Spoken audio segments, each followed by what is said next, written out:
Welcome to another episode of the Big Cheese Comedy Experience, baby. Woo! Ah, how you guys doing? Very good. Yeah. Well, you get a diverse group of comedians and performers that hit this stage because the Big Cheese don't discriminate. He stimulates humor, baby. That's right. There's a Big Cheese in the house, man. We have a lot of show for you. We don't have no time to waste. So I'm going to bring the first act to the stage. I met her the first time in Jersey. She's from Jersey, Jersey's own. Let's give a nice warm welcome, Vernita Bostick.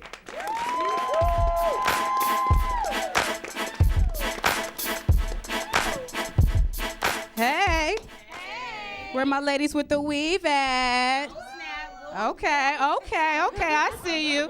Now, my Caucasian sisters, I see y'all being a little cute and quiet. I do watch the E! Channel and the Style Network, and I know y'all be adding hair to your head, too. It's not just us black girls. But don't you hate it when women wear hair, they know it's not theirs, and they pretend like it's real, right? And I wrote a little Valentine's Day poem. I know it was yesterday, but I have a little Valentine's Day poem just for them. Roses are red, violets are blue. I know your hair's Remy, 'cause I got some, too. Yep, I sure do. I am not ashamed of it at all, not at all. But I can't stand when women find out that your hair is not growing from your scalp. Because then don't you feel like they look at you and then they say stupid stuff? Like, really? Because I can't tell. Well, what do you think I'm paying for? Like, I'm paying for people not to notice. Like, that's against the point. That doesn't make any sense. It doesn't make any sense. Like, I get it. I know that everybody can't afford to get their hair professionally done at a salon because it does cost a lot of money. I know, especially for us black women, because 9 times out of 10, we already know somebody that can do the same thing for half the cost. But, it's true. We know it. It's true. But just because your cousin Keisha is a proud owner of her basement beauty salon, been doing your hair since 5, giving you a perm since 10, she only burned you once, your hair fell out twice. And she never charged you because she knew your trifling ass would take her to court and sue her over it, does not make her a cosmetologist, not at all. And then you wonder why they be walking out of there looking all crazy with their tracks sitting on top of their part instead of underneath. I know y'all seen that. I know you've seen it. Just because you know your hair is fake don't mean that everybody else got to know it too. They don't need to know that. They don't. So Valentine's Day was yesterday. Did everybody have a good Valentine's Day? Okay, had a good Valentine's Day. Some people know. Okay, that's fine.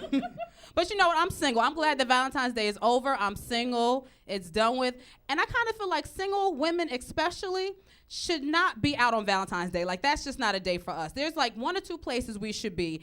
Either climbing the top of a building, getting ready to jump off of a ledge, or home putting up Facebook statuses like, last year I ain't have no Valentine's Day. This year I got 3. See how God works? Hashtag son, hashtag father, hashtag Holy Ghost. That's what we should be doing. That's pretty much what we should be doing. One of the parts I hate about, or one of the parts I love, about dating is the honeymoon phase. Because you know when you first meet somebody, like, everything's exciting to you, everything. I remember the last dude I was dealing with, I used to be excited about hearing him come home to talk about his work. And I couldn't wait for him to come home every day to talk about how his day was. And like for the first 3 months, I was so impressed that I would start saying stuff to him like, OMG, Dante. I don't even know how you be putting up with that stuff every day. What you do is so amazing. You're like a pillar in the community. But then like 3 months later, the excitement faded because then I would start spazzing out every time he talked about his job. OMG, Dante. Like, do I have to hear about your job every day? I mean, like, every day? Really, Dante? Really? I don't even know why you be talking about it so much anyway, because you don't even be doing nothing. Because all you do is get on the truck, it stops, you pick up the trash, and then you put it on the truck. So how exciting can that really be? So no, I don't want to hear any more about your adventures of being Captain Save the Earth, okay? If you want to impress me, I just put a bunch of dirty pads in the bathroom trash. You can go take those out. That's what you can do, Dante. That is what you can do. I don't know if anybody's done online dating, but I've done it. I tried it recently. Yes, I'm desperate. I'm a loser. It's right here. But I hate online dating, mainly because they never have enough black people to pair you up with. And that's why I tried blackpeoplemeet.com, but that's the worst one of them all. Cause like when you hear the slogans for the other websites, like it makes you feel like you're gonna have romance, like your prince is really gonna come. Cause eHarmony says fall in love for the right reasons. Match.com says make a love match today. So why our slogan gotta be blackpeoplemeet.com? This is where black people meet. Like really, that's the best we can do? That's all we got. That's all we got.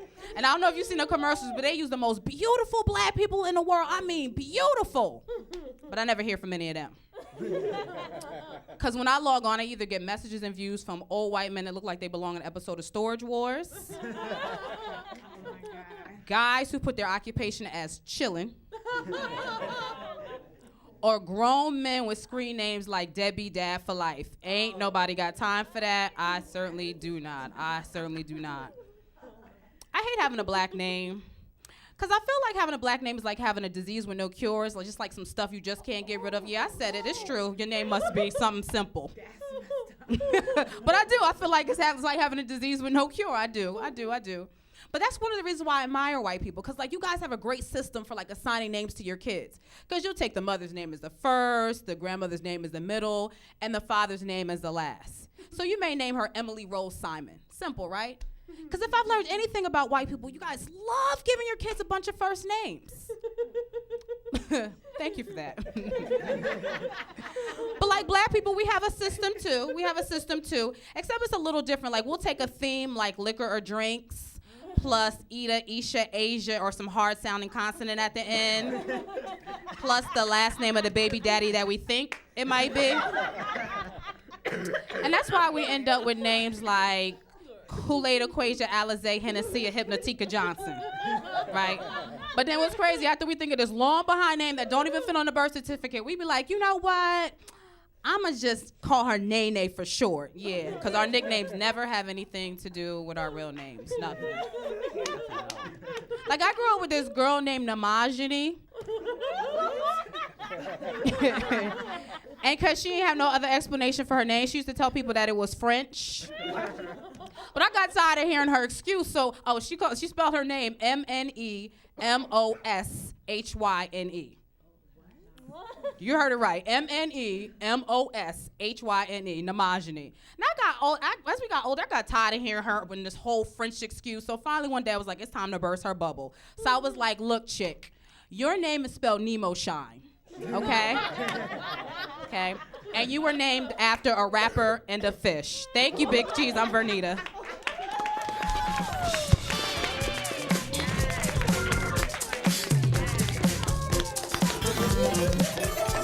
Nita, wonderful job. Thanks for coming by. And welcome to the Big Cheese Happy Bar. Thank you so much. It's good being here. Yeah, good. So how long you been doing comedy? Only 2 years. So Wow. I'm very new to the game. Wow, Very that was new. excellent. You Thank seem you. very seasoned up there. Thank Very you. A lot of seasoned. practice, a lot of hard work. That's good. You work hard. So what do you do outside of comedy? Just work. I'm a high school Just work. guidance counselor, so in that's where you- Jersey. So yeah. that's pretty much that in comedy. That's pretty much That's it. where you get the humor from. You get all kids. Yeah. Yeah, really. I would love to use them, but I'm trying to keep my job. So. So where have you been performing? Mostly New York, different comedy clubs in New York. Okay. Yeah, a couple in New Jersey. Yeah. Great. Give her a nice round of applause. I hope to see more of you. Thank you. Next coming to the stage is a good friend of mine. Well, we competed together. She is awesome. You saw her on ABC, The View, Hilarious Housewives. She's also toured with David Brenner. Let's give a nice warm welcome for Latice Mitchell-Klapa.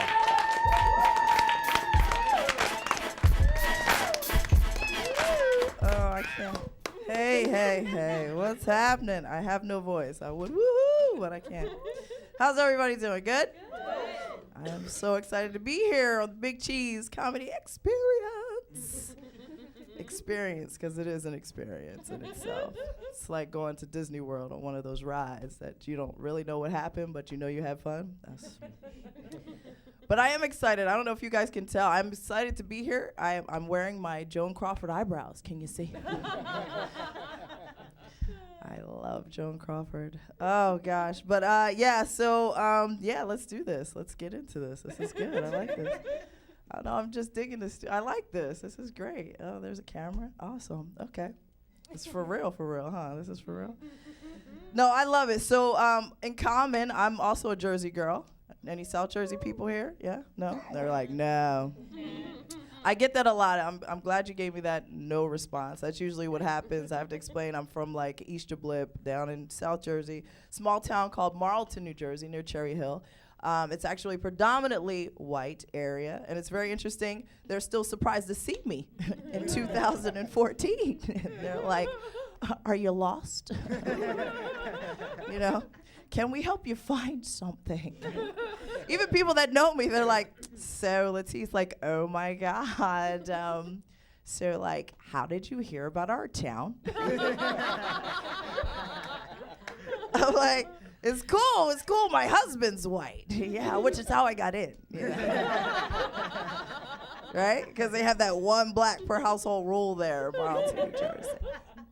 I love quotas. Yes, I do. I love quotas. And let me tell you, growing up in the burbs, I love it. It's quiet. You know, we have grass, we have yards and all that good stuff. We have the best neighborhood watch, you know, and I live on a cul-de-sac. Y'all know about the cul-de-sac? Yeah, I love my neighborhood watch, though. You know, the whole neighborhood watches me. Herb, where is she going? Herb, where is she going? Okay, she's in her car. All right. But I love my cul-de-sac. And listen, you know, growing up in the burbs is different from the hood, right?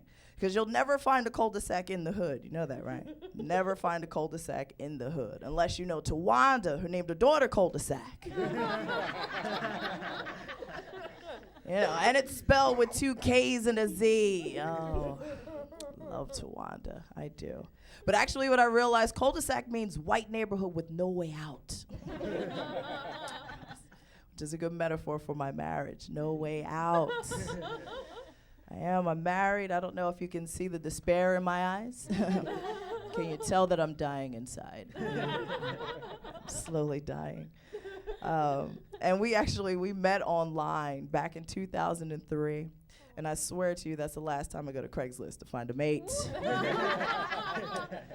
It is not working out. Marriage is hard. It's hard. And here's the thing, you know, a lot of people, they never tell you about the downs in marriage. Everybody always talks about the ups in marriage. It's so great. It's kind of like as a woman, you know, after you're pregnant, that's when all the other pregnant people want to tell you the horror stories about being pregnant. They don't tell you before. They wait until it's too late. Can't change it. Right? And they say, oh, you're pregnant. What do you do? Oh, my God, it's so amazing. But, you know, you can have a bowel movement on the table as you're as you're having the child, right? You know you're going to take a crap on the table. That's going to happen. It's like Fight Club. You know, what happens in Fight Club stays in Fight Club. But that's how marriage is. Everybody talks about the ups. No one ever tells you about the downs. I feel like happily married is an oxymoron. Right? Like social disease. Thank you for laughing at that. I appreciate that. Got a few chuckles. I appreciate that. Now, some of you did laugh. It's cool. It could be for one of 2 reasons. Either you're very happy in your relationship or marriage. Congratulations. Or you're not quite sure what an oxymoron is. That's what it has to be, right? So I'm going with the latter, all right? So real quick, oxymorons when you put 2 words together that don't really belong, right? Like Palin and politics. Now you're getting it, right? Or Ryan Seacrest and straight. Don't let them fool you. Don't let them fool you. Or Wendy Williams and female. Oh, yes. How you doing? I hate Wendy Williams. I call her Wendell, all right, because she's suspect to me. You have to check that Adam's apple, yes? Check the Adam's apple. Listen, one day you're going to be watching her show and something's going to fall out of the bottom of that dress, all right? And it is not going to be a tube of chapstick. That's all I'm saying. She's a man, all right? I do. You know what's crazy though? I hate Wendy Williams probably about as much as I hate Flo, the Progressive insurance lady. I hate Flo. See that reaction? Some people like Flo. I get it, right? You like her. She's quirky. She's getting everybody these great deals on Progressive insurance, right? I get it. But let me tell you what happened between me and Flo, all right? Then maybe you'll see. Right? I was watching the commercial, right? And she got a couple of great deals. It was one black couple. Yes, I'm going there. One black couple, she got the deal. Then all of a sudden, out of nowhere, this big blue dollar sign comes dancing out. She's like, go, big money. I'm like, why do black people have to have the dancing dollar sign? This is so... Came dancing out like Bojangles and like da-da-da-da-da-da. It's like, that's racist Flo, all right? But commercials do that, right? They slip stuff in there. You don't even realize it's happening, right? I don't know if you guys remember. Do you remember Old Navy when they didn't even have any real people in the commercials? Do you remember that? They had those mannequins, right? They called them the modelkins. Oh, that was great. They were showing up everywhere, right? They were at the airport, had the little cardigans on. There's confetti flying everywhere. When I first saw these commercials, I thought, okay, so Old Navy's completely run out of real anorexic models, yes? And they're using the mannequins, which are the only things that can fit in their clothes. Wonderful, right? But they took it a step further. They had one black modelkin. Yes, one. Her name was Michelle. She was so sassy. They make her so sassy. Now, I'm watching the commercial, and I know she's a mannequin, but I saw her neck move. I was like, what is happening right now? Craziness. It is. It's a bunch of BS. And then, I don't know if you guys remember this Yo Play Yoga commercial where the lady goes into the dry cleaners to have her clothes taken in because she lost all the fabulous weight eating Yo Play yogurt. You remember that? But the lady behind the counter didn't understand, right? She's going back and forth. You mean out, in, out, in? There's two things wrong with this commercial. First of all, are we even doing that anymore? Are we taking our clothes to get altered at the dry cleaners? No. You give the clothes away and you buy new clothes, right? That's number one. Second problem with this commercial was the lady behind the counter wasn't even Asian. So what dry cleaner are we even talking about here, people, right? Put an Asian lady behind the counter, then I'll believe it's a real dry cleaner. That's all I'm saying. They trick you. No, but it's crazy. But I'm married. I'm a mom of two. I have 2 children. I said that twice. 2 and 2, yes. Oh, thank you. She gave me that little pity clap. Yes, can you tell? My daughter is 22, and I have a 7-year-old son. Okay, that ooh, I like that. That's a big, I know, right? 15. They're basically 15 years apart, and I get that a lot. A lot of people are like, why such the big space between kids? And then honestly, I tell them, that's how long it took for my uterus to repair itself. I just wasn't interested in having any more. No, but it's very interesting having them that far apart. They love each other. It's great. But my daughter, she's 22. She's at Diva in training, and she knows it all. Her plan is, this was she came to me, Mom, I know what I'm going to do. I'm going to find a professional athlete. Marry him, get the big house, the cook, the chef, the maid, all that. And then she said she'll move me in, then I'll take care of you, Mom. I'm like, that's so sweet, but you need a plan B. Because that just doesn't happen. But on the off chance it does, I'm like, just save me the East Wing, all right? My 7-year-old is adorable. He's in 2nd grade. And but I can remember when he was about 3.5, we're all in the living room one day, and he turns to me, he's like, Mommy, you're black. I'm like, yes. It's like, and Daddy, you're white. And I'm like, oh, baby, what does that make you? I'm thinking this is going to be ABC, after school teachable moment. And he's like, gray. I go, oh, yes, baby, you're gray. I was like, we kept him gray for a little while. I'm like, little does he know, that means you're black. That means you're black. Check the right box, kid. Check the right box. But it's fun being able to travel around and do stand-up, and being a mom, it's fun. It's invigorating. Marriage, it's all right. I feel like, it's funny, though, because a lot of people, they're always saying, oh, you're so lucky. You have the husband, you have the kids, blah, blah, blah, the dog, whatever. And all my single friends want to be in a relationship. They want to be married. And I'm like, listen, married people are committing murder-suicide. That is a real thing. Google it. right? But I'm like, I believe you can find your soulmate. I do. I believe you can find your soulmate, and it's a beautiful thing when you do. What I've realized is I found my cellmate. Okay. I'm doing a bid, people. I'm doing a bid. But you know what? I'll end on this. You know, it's funny how, you know, when you're in a relationship, I do believe, committed, whatever, got to keep it fresh, keep it spicy, right? Keep it fresh, right? You believe that? It's like you have to reinvent yourself every so often. It's like how Madonna comes out and you don't know who she is, you know, every 10, 15 years or so. But I believe that. I believe you can keep it fresh, keep it spicy. You have to as a couple, because it's like you fall in love with each other all over again. So here's what I proposed to my husband. I said, you know what? We should just start, I don't know, maybe having swinging in threesomes. That would be fun. That would be great. No, he wasn't as excited as you all were, though. He shut it down. He's like, absolutely not. Cannot imagine another man touching my wife. I'm like, really? Because I imagine other men touching me all the time. All the time.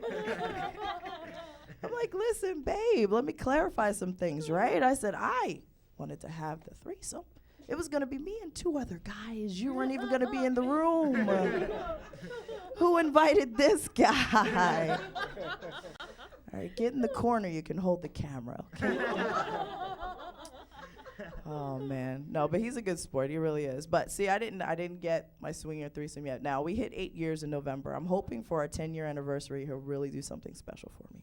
But until then, all I can hold on to is the kinky side, right? A little kinky, maybe a little blindfold action, right? Little handcuffs, you know, whip. Ooh, adventurous side. Oh, you see? Now, my husband was cool. He was like, all right, handcuffs check, right? Blindfold check. Got it. Put the brakes on the whip. He was a little apprehensive about the whip. I'm pretty sure it's the black-white thing. He wasn't feeling.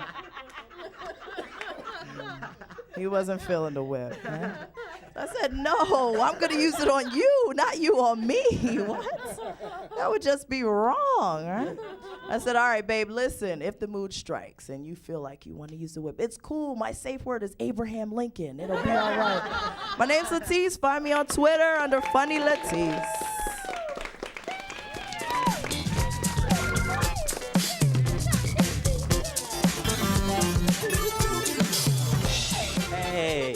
Welcome to the Big Cheese Happy Bar. I love this. Yeah. Well, thanks for coming out. I see you were struggling with the voice there. I like it though. It's kind of sexy. Yeah, is it is. Sexy? It is. Sexy. Things were happening back here with me. Was it? Good thing I'm behind the bar, you know. Having flashbacks of Kathleen Turner. Yeah. I started to step this way and the bar moves. So the myth is true. All right. Yeah, but you're performing all over. What you do? Yeah, I hear you were with David Brenner. I know, it's so much fun. Yeah, it was amazing. Exciting, yeah, so we kicked off the tour out in Valley Forge, PA, at the casino out there, and we have some more dates lined up. We should be shooting like to Florida and hopefully bring it back to New York. Great. Could you get me on that line? Right? Put a word in with Yeah, put it in. Right? Well, it's good seeing you again. I'm glad so you much. came out. I really enjoyed it. Give a nice round of applause again for Latice. Coming to the stage right now is Miss Chrissy, baby.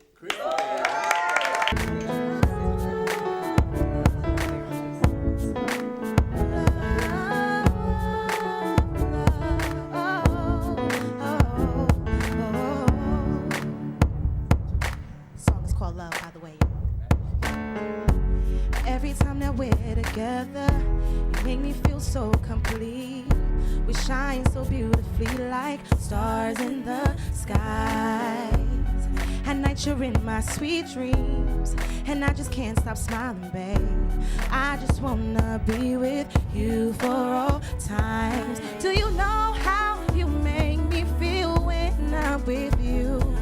It's amazing to say you're my world, but if only you knew, I'm so blessed to be with somebody like you. You're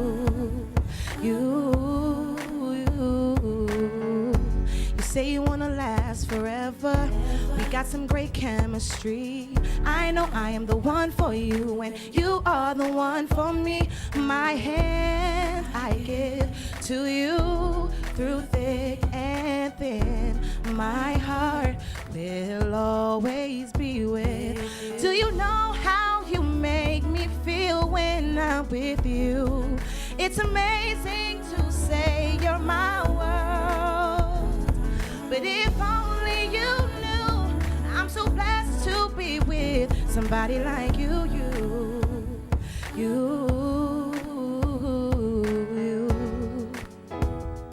Sometimes you feel like what I do's just a little too much.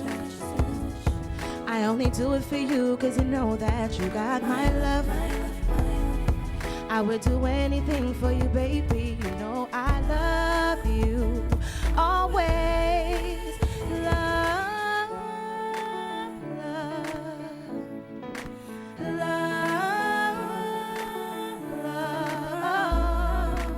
love, love, love, oh.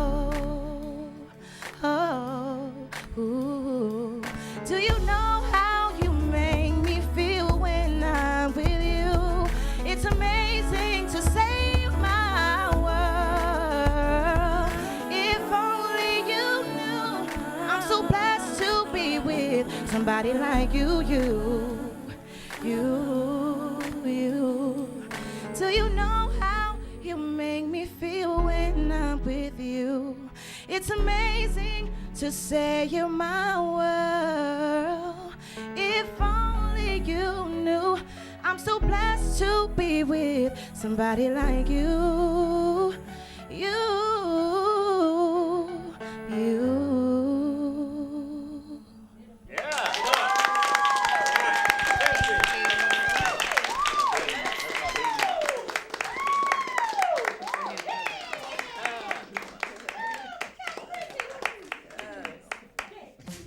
That was beautiful. Where did that? I never heard that song before. That is an original. That's why. an original Yes, by you? That's one of my songs that I wrote Wow, about that's somebody long time ago. okay. And that's gone. That's beautiful. Was it about me? No. No, I'm sorry, it was not. The It big was cheese wasn't there. Big cheese. Don't blame me. not. I'm sorry. Next song. I got you. Oh, thank. How long have you been performing? I've been performing professionally now for about eight years. Oh, Yeah, great, like great. 8 years, yeah. Well, you did a wonderful job. Will we see thank you you. back here again at the Big Cheese Comedy You Experience? will, and can I make a plug real quick? Sure. I want everybody to follow me. Instagram at misschrissy.com, at Miss Chrissy Music, and that's MSCHRISSY Music. YouTube, you can find my stuff, and I have my promo album on iTunes, which is entitled Love Pages. So just put in Miss Chrissy or Love Pages, and you'll find me. Thank you. That's another episode of the Big Cheese Comedy Experience, where we keep you cheesing, baby. I'll see you next time. Peace out.